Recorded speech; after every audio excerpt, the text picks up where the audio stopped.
Today we're gonna clean my house together to talk about my experience living in Paris and all the perks and lows and downs and do's and don'ts and pretty much everything. Hi everybody, I am Violetta, and some facts to know about me.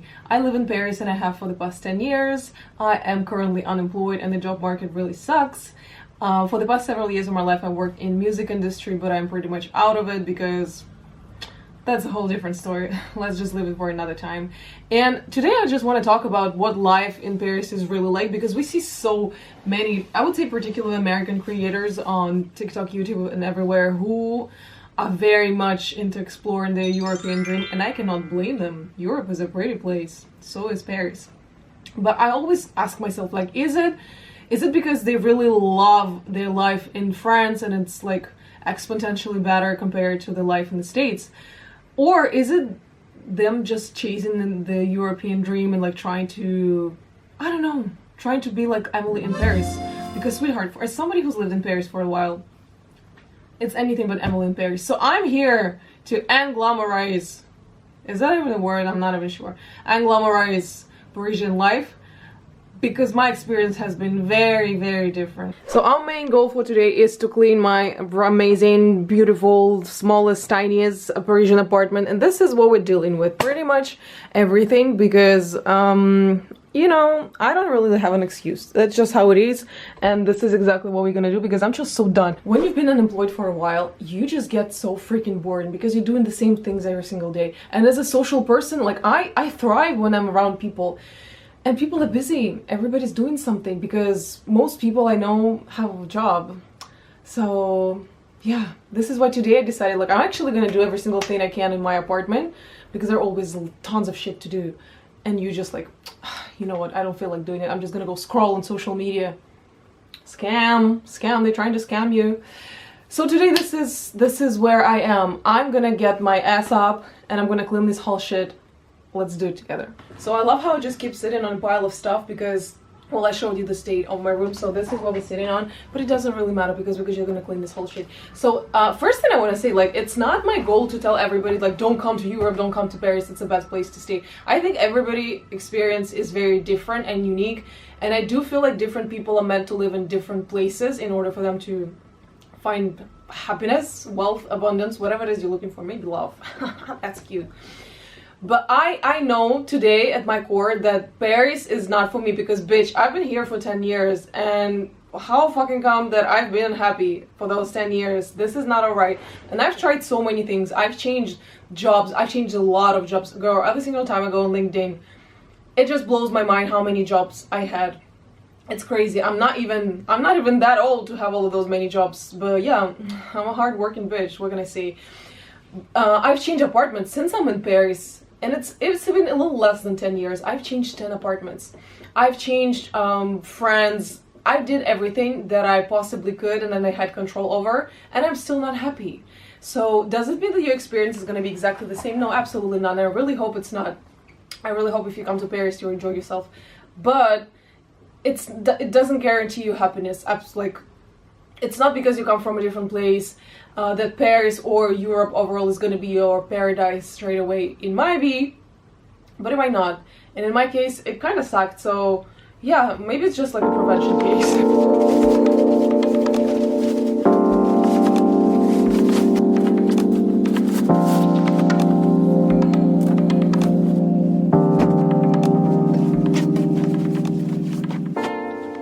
So as I said, next step is laundry. And look how freaking dirty this mirror is. Like, this is not acceptable. This is... Those are exceptional circumstances for me. Usually I clean my place way more often, and I quite like cleaning, because I feel like, you know, there's something so therapeutic in cleaning, because you see the immediate result. Like, literally, if you want to clean this mirror, it would take you 2 seconds and it'll be clean and you're like, okay, check. So here we go, 1:35. Even though those bitches always fucking keep lying, I don't understand it. Like, it's okay if it's 2 hours 10 instead of 1:35. Just don't lie to me. For some reason, kitchen feels like the dirtiest part of the house to me, and I really don't know why. Like, kitchen to me is dirtier than the bathroom. I don't know why. I really hate cleaning it, but regardless, this is exactly what we're gonna start with. And as we're doing our kitchen cleaning that we absolutely hate, let's talk about my life in Paris. So I arrived to Paris in 2015, and before that I lived in the south of France for a couple of years.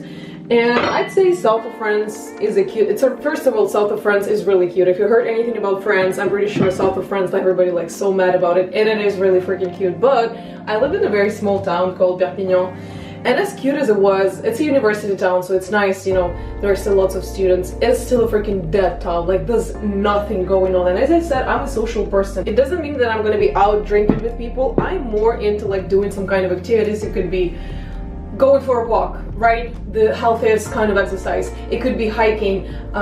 So I was really unhappy because I just couldn't find anyone to do stuff with me, and I'm like, okay, I'm gonna just stay home day 1, day 2, and then what do you do with your life? So in 2015 I came to Paris hoping that obviously it's gonna be way better, and I should say that in a way it is. Obviously there are way more opportunities, things to do, and way more people, but my life hasn't been exactly as easy as I expected it to be.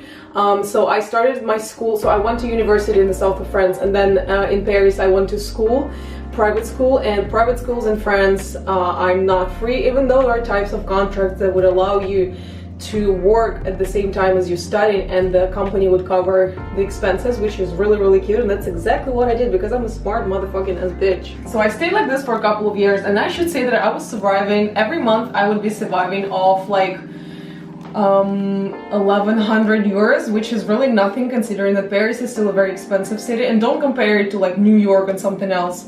Compare it to France. For Europe, Paris is a very expensive city. And thank God I had an apartment that only cost me like not an apartment, a room. That cost me like 500 euros, and I could only find it because the guy was not declaring his taxes, so it would be pretty much illegal, which honestly I didn't care. Like, for as long as I trust you, for as long as I have a space, safe space to live in, I'm gonna do it.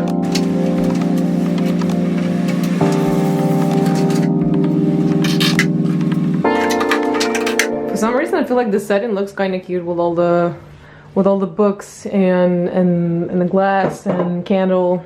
I don't know, it kind of looks very Parisian. This is what you imagine like a Parisian aesthetic, like a maximalist apartment with all kinds of stuff and small objects. Not gonna lie, I absolutely love my clean enthusiasm today, but girl, I'm halfway through the kitchen and I'm so tired because there's so much dust and you don't freaking even realize it. So let's have a quick break and just talk about Paris. So as I said, I arrived in 2015 and I went to school. I actually changed a couple of different schools because I really didn't like the first one, but girl, did I like the second one? Not that much.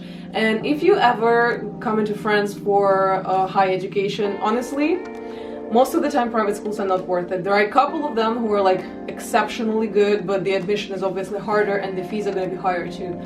University education is way better. Like when I compare my university versus both of my schools, my university was 10 times harder and 10 times more interesting. My professors were way more available to us too, and I'm actually kind of friends with them on Facebook now, and I'm still close friends with one of them, which is amazing. I cannot say the same about the private school, so it is entirely up to you. But I studied marketing and communications.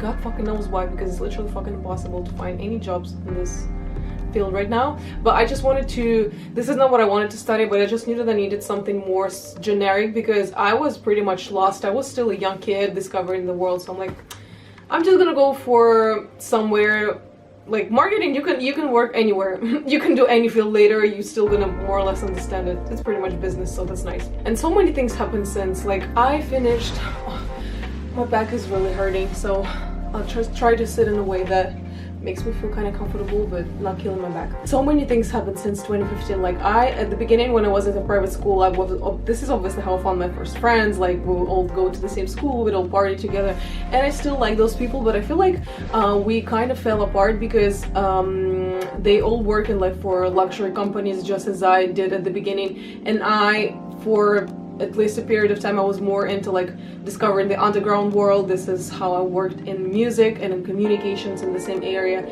and yeah, they did not relate to that, so I still appreciate them, but I'm not really gonna see them. And then for a very long time I worked in luxury. It was not fun. I was trying to say it was like fun. No, it wasn't fun. It was a very good experience. I learned so much about life, about myself, about business, about customer service, also the very important one. But It was tough to a point where it was not worth it. I'm still glad that I did it because I was young, and as a young person you really need to learn as freaking much as you can in a very short period of time. And luxury industry, that's where you need to go. But there was no evolution possible whatsoever, so I quickly understood that I need to go somewhere else, so I went for startup companies. I can't say that I enjoy them that much, but the vibe was a little bit better, a little bit more lighthearted, which I really appreciate. One thing you should consider when you come to France, particularly if you come from states, from Canada, from countries where the minimum wage and salary is overall higher, France does not offer that unless you're a lawyer, unless you work in finances. But is this really my target audience? I mean, it's okay if it is. You are not gonna get a good salary. Obviously, there are a lot of social benefits. You're gonna have social security, you're gonna have your own health insurance, many other things, but your salary is still gonna be very low and taxes are still high. I would say overall salaries in Paris vary between like 35 to 45k. This is not a lot. A year, obviously, excuse me, we're not talking monthly. This is not a lot. I'm sorry. I'm a young person. I'm very ambitious. I want money. Social security is great and amazing, but this is not what's gonna pay for everything, right? So if you're coming to France for that, that's not a thing. I just noticed how freaking bad my nails are. I already knew they were because they were pretty much destroyed by the nail artist who removed the gel the last time. But now as I'm cleaning, I'm not sure if you can see them, but they really in a bad state. I think I should go get them done. I usually don't because I'm unemployed. But at this point, I think we really need to do something. And I have a great nail artist girl, so yes, probably. I'm in a crisis mode right now because it's getting better. It is getting better, I'm not gonna lie, but we're still dealing with a lot of stuff. Well, this is kind of clean, so not the mirror though, not the mirror. We get in there, I promise. I just want to freaking sell everything. Like, you know, that I'm at the point in my life where I just want to sell my whole life, and I'm like, okay, I'm moving apartments, cities, countries. I don't need nothing, and I've already started doing that. So this was just the first move out of many things.